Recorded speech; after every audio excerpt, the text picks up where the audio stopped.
Hello, Kelsey Taylor here. Welcome to part 2 of my top 50 favorite films.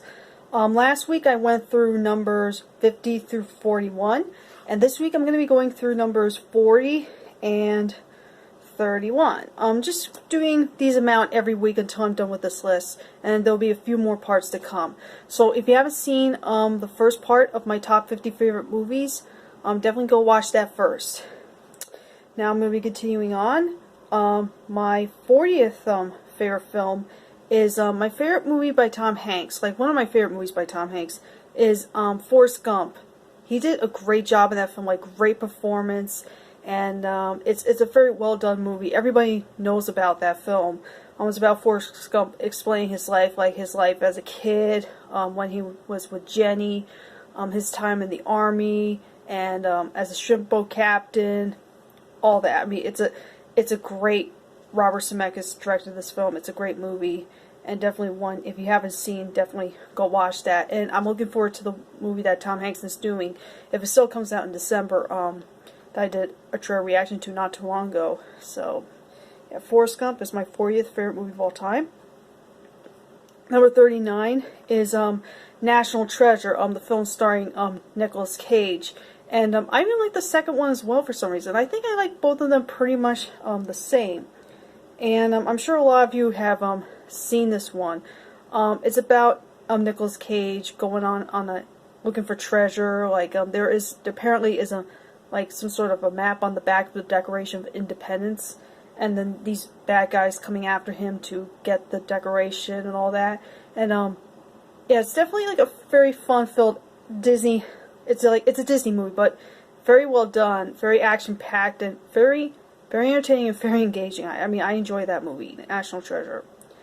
Number 38 is like the very first movie I saw with Patrick Swayze in, and it's Ghost.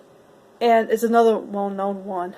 Very sweet. It's like one of those movies that like they don't make anymore. And Whoopi Goldberg was so funny in it, and it's a very sad movie too, but wonderful film. And of course the pottery scene, how could you go wrong?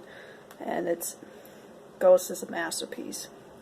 Number 37, I haven't seen in a long time. I actually haven't seen it since I saw it in theaters, but at the time it was my favorite Pixar film. The other one I'm going to explain probably in the next video.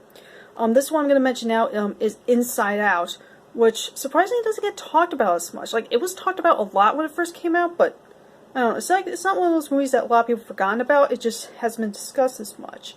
And it's a very sweet animated movie. I think kids can watch, and hopefully, they can understand. It's a movie about emotions and all that. And it's a beautifully animated film, and one of my favorite Pixar films. And definitely one that would make it on my top list of favorite movies.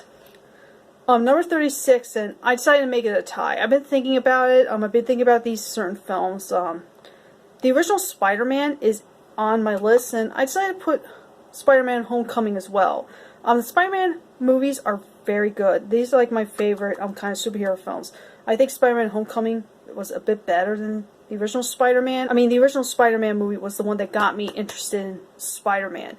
It wasn't until around a few years ago, like after seeing Spider-Man Homecoming, I started getting more into superhero movies, like a lot more than ever, because I guess they've gotten better over time. I believe, like, since Iron Man and the Avengers, they've gotten much better. But the original Spider-Man, Tobey Maguire, that was kind of fun as Peter Parker and Spider-Man. William Dafoe as the Green Goblin is very corny but very fun. And Tom Holland as Spider-Man in Homecoming and Far From Home. I think he's like my favorite Spider-Man now, and I'm definitely looking forward to see what they do next. So just I can't pick one. Spider-Man and Spider-Man Homecoming. I have to mention about Spider-Man though. The Tobey Maguire is the one I grew up with the most, but I enjoy both of these movies. Now, number 35, and Warner Bros., please keep this movie on the release date for Christmas. At this point, people are probably going back to the movie theaters more. Heck, I just went there like last night for the first time since January to see A War with Grandpa, that Robert De Niro comedy. It's a very silly movie, but kind of funny. Definitely go see it. Anyway, my 35th favorite movie of all time is Wonder Woman. And this is like one of the, like, I remember when I reacted to the trailer, it was like one of my first trailer reaction videos, because somebody was requesting I would try to do some. And I reacted to Wonder Woman and to the trailer of it. And from the looks of it, I thought it looked cool. When I went to see it in theaters, I was blown away how great it was. I love the character Wonder Woman. The chemistry between Wonder Woman and Steve Trevor, amazing. And definitely like one of the best superhero movies in years. And I'm definitely looking forward to seeing the sequel. I haven't looked much into it. I only did the trailer reaction to one of the trailers that came out, like, I believe last year now. And that's it. I don't want to look more into the sequel. I don't want to be spoiled too much, but hopefully it's good. That's like the one film I'm anxious to see. It's a shame it's been delayed multiple times, but the first Wonder Woman movie is definitely on my list. I love that film. Number 34, and I'm on the hunt looking for this movie right now.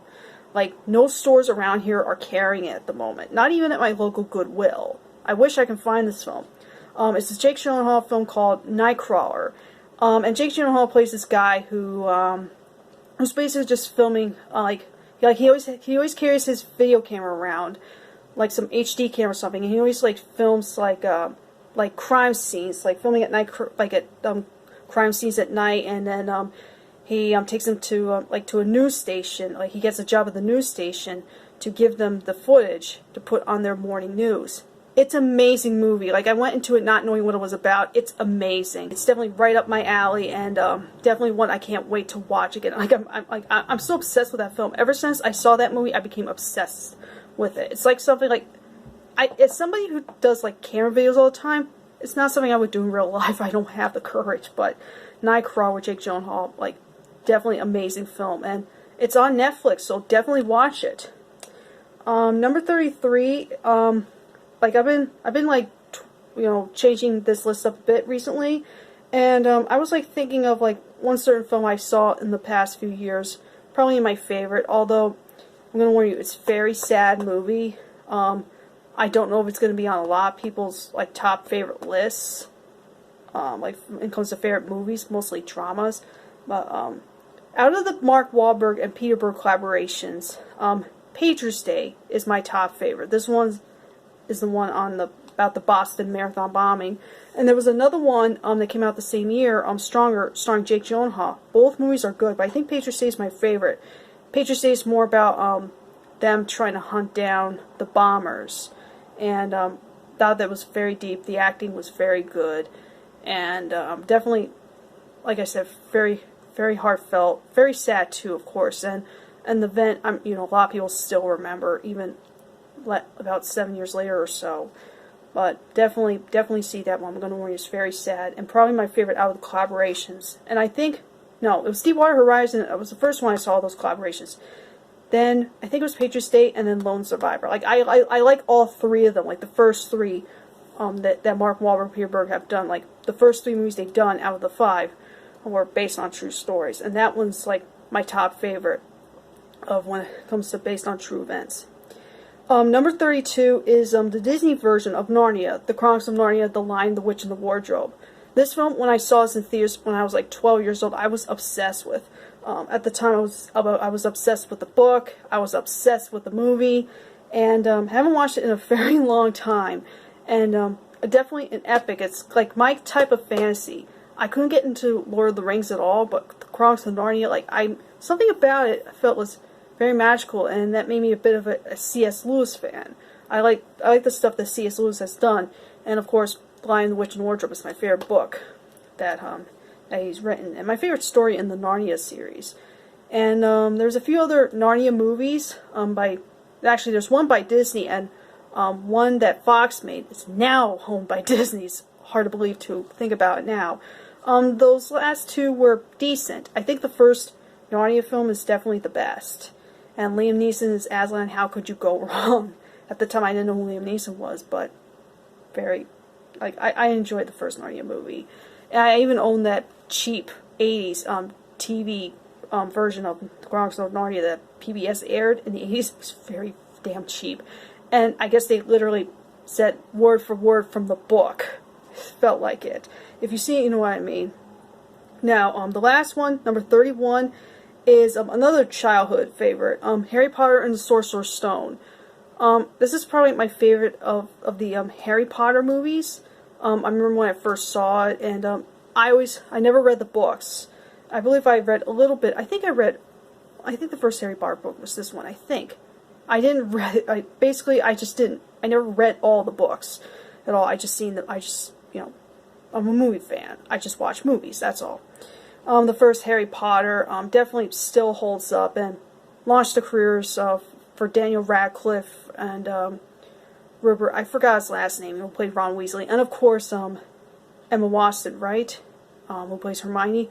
Yeah, I know her first name's Emma. Yeah, Emma Watson, or you know, I'm blanking on last names. There's so many actresses named with name Emma, but the first Harry Potter is definitely one of my favorite movies, and God, you know, the three actors, they look so young in that, and yeah, very, very fun film that I think, you know, Facebook notification showed up. But anyway, I really enjoy the first Harry Potter movies. The other ones I enjoyed as well. I think, well, Half-Blood Prince is probably my least favorite, because I remember seeing in theaters, it was kind of depressing. But the first Harry Potter, Sorcerer's Stone, like, I understand, you know, when the books get darker, the movies have to get darker as well. But this one was a lot of fun, lighthearted, and of course there were some darker moments in Harry Potter and Sorcerer's Stone, I'm not going to lie, as well as in the other ones.